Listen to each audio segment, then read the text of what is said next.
Hey guys, Professor Bill, Comic Book University, and Stone Star, issue number 2. All right, hopefully you guys checked out my review in the last week. If you didn't actually buy the comic book, where's the comic book, Professor? Okay, look, nothing in my hands, nothing up my sleeves. It is a Comixology exclusive. All right, look, I know a lot of you guys are talking about, I'm going to change the channel right now. You don't change my channel. You don't change my freaking channel. Consider, if you will, getting this comic book. Why? Mostly because I said so. Because it's a totally awesome comic book, all right? I'm going to get into the details about this comic book. First, I'm going to talk about who made this comic book, all right? So we got story, Jim Zub. Line art, Max Dunbar. The creators, well, there's Zub and Dunbar. Colors, Espen Grundet-Jern. Hopefully I didn't butcher his name too much. I'm sorry if I did. Marshall Dillon did the letters, and Tim Daniel did the logo design. My peeps. All right. I know that the main character of this book is supposed to be Dale, but I'm rooting for Kitzo. All right. Look, we just, WWE, we just had Becky Mania. We just had Kofi Mania. All right.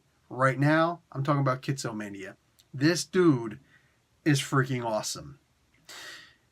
These guys who are not, well, they don't think they're heroes, but it turns out they're freaking heroes. These cats going, jump down to attack these militarized police who are harassing and probably going to hurt these pilgrims. Basically, it's an envoy. Turns out there's actually like a princess and queen or whatever of the native peoples of this planet. They're not treated very well. All right, these are, I may have said, they are militarized police. They do not have an authority that they have to answer to for little old things like murder. They have to answer if they don't keep the peace. So in this horrible, terrible, messed up world where Dale and Kitzo are just trying to keep ahead of the game, mind you, keeping ahead of the game means having food on the table. It means having something to eat. I don't think I saw anybody smile in this entire issue. And that speaks volumes to what we read in this comic book. These guys jump forward to sacrifice themselves to save these people. It doesn't go as well for them as they were hoping it was going to. When we talk about heroes in comic books, we don't find them in this comic book. You got the old wise man, you got the Jason Campbell. Who the hell is Jason Campbell? Jim Campbell talking about his the hero's journey and the hero with 1,000 masks. You know what I'm saying? Volness would be the gladiator. He would be that old man in this one. Let me ask you something. If Obi-Wan and Luke were talking, he's like, this was your father's lightsaber. He would have wanted you to have it if I didn't cut him in half. Because I had the high ground. What do you want? If he said, here, check out your father's lightsaber. It's like, you fought in the Clone Wars? Yes, I did. But you would have died in the Clone Wars because you a pussy. Dude, you need to just run and hide because you gonna die. Like, would that have been a cool story to read? Nah, because just wouldn't have worked in that story. Somehow, that story works here. Somehow something similar to that, not quite exactly like that, but something similar to that happens here, and it works. It works really well. We find out the history of the planet. That's actually pretty cool. That was really cool. The name of the planet is, I had to write this one down, Quella Quaceris. This translates to the shared land. That's, the natives, the original inhabitants of this planet called it that. They're few and far between now, and there's a whole bunch of visitors, off-worlders who came to live on this planet and call it their own. And they shortened that term to Quell World, which translates roughly to land world. It's like calling something chai tea. Chai means tea. Stop calling it TT. It's not TT. What do you call it? That and the way that Kitzo acted in this comic book reminds me a whole lot of fantasy. Oh, this is sci-fi. Sci-fi where you write about modern day social political aspects of the world and criticize it. But you say, oh no, this is a future and it's an alien world and stuff like that. Dude, thank God for Max Dunbar on this, coming along and telling Jim Zub, don't make this into a novel because people won't get it. I wouldn't have gotten it. I want to got no. Instead, I would have said this is a modern day story. This is stuff that's happening right now. Kitso, I know him. They just changed the name of the innocent to change the name to protect the innocent. Nah, bro. Like I know this is Frankie. This same thing happened to Kitso happened to Frankie last week. Nah, man. Like I'd figure I know these people. You know what I'm saying? But Max Dunbar comes in, makes sure this stays a comic book, and draws a bunch of alien faces on these all too human characters. Like I said, there is no real hero in this. The heroes in this are very realistic. Like, hi, I just pushed you out of the way of getting hit by a bus. You still lost your leg, but you're alive. Like, that's what happens in this. How do we get the history of the world in here? Because the princess, she gets stabbed and she's unconscious due to blood loss and pain, extreme freaking pain. That's not what you used to see in the comic. We used to see Spider-Man get shot and he gets back up like, let's go, one more round. I'm in this with you to the end because get one for the kipper. Nah, man, like the one dude, Dale, the main character, he gets palmed. Palmed, I said. You're thinking, like, what, he got mushed in the face? No. Big dude grabs this dude by the chest, palms him, slams him right into a freaking wall. Dale's done. Dale's done. The conversation's over. Dale's not in this fight anymore. He's looking up like, yeah, I wish I could help you out, but like I got jacked up, man. Hit me in my clavicle. Like, dude, no. This is real. Somebody gets hit, they go down. They go down. These are kids fighting against adults, and they don't stand a freaking chance.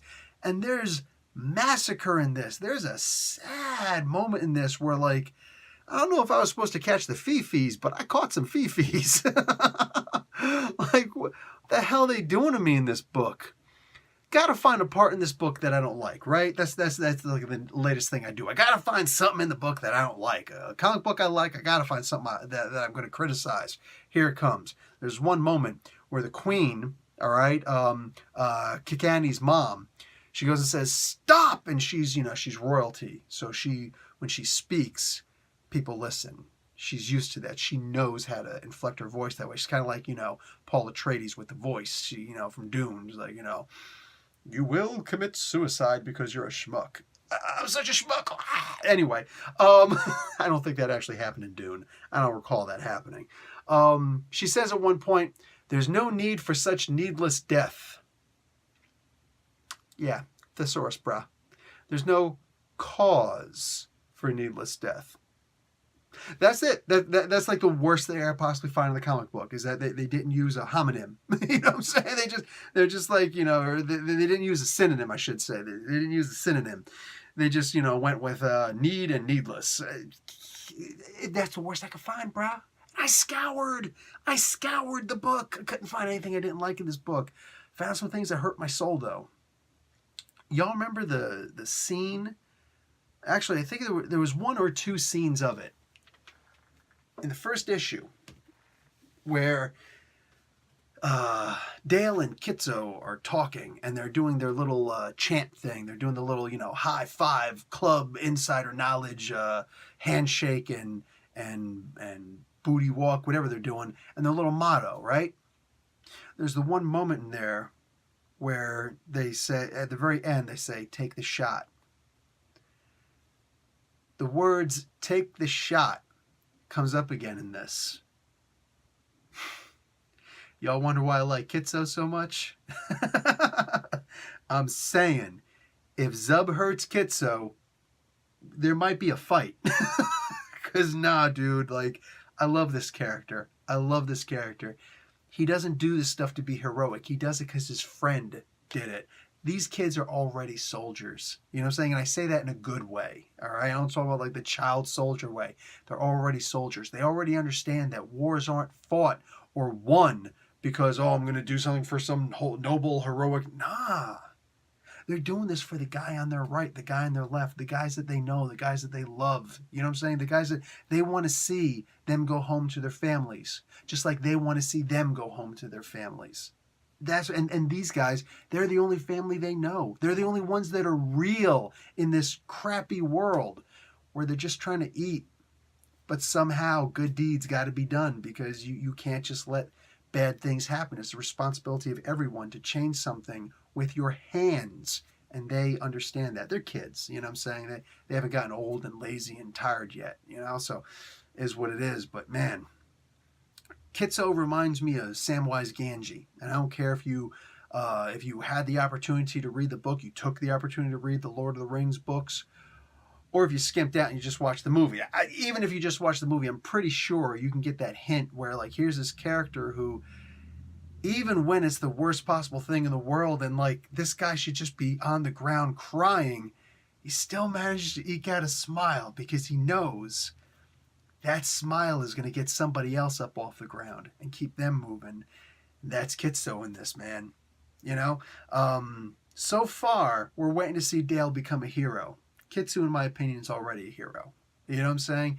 Kitsu, like Samwise Gamgee, Kitso is able to, when Frodo was chosen to be the champion, when he put on the ring, he turned invisible. When Samwise put on the ring, he became the most visible he's ever been in his life. That's what I get out of this, between these two characters.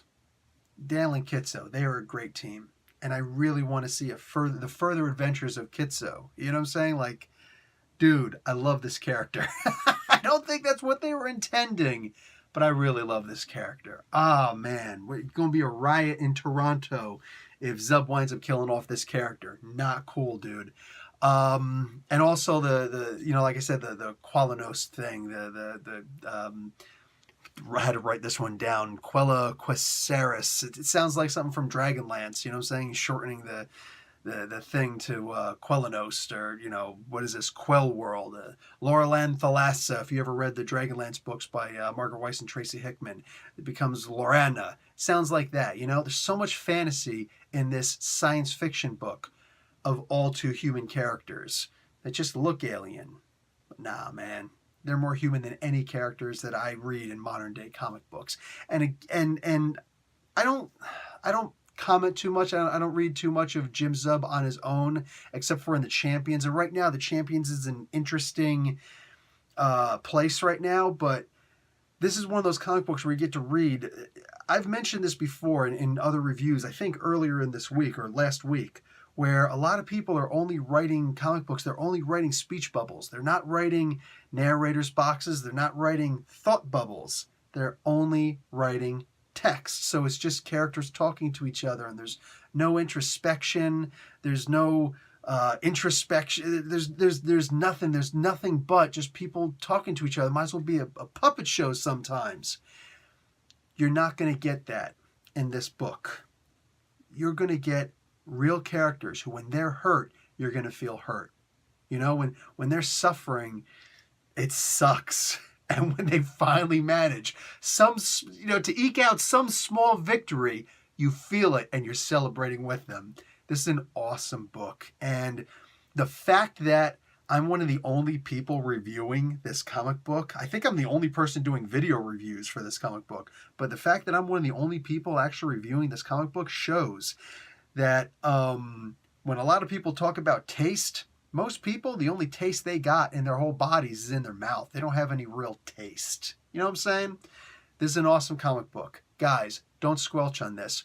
All I'm saying, you get the comic on Comixology, you get that digital comic, suddenly you are in on the ground floor on this. You get to say, oh yeah, man, before that trade ever came out, I was already reading it. It was on Comixology. You don't know about Comixology? Brah, they got some good exclusives there. They got some good exclusives, and you get to be one of the insiders. I'm just saying. Professor Bill, Comic Book University. Class dismissed.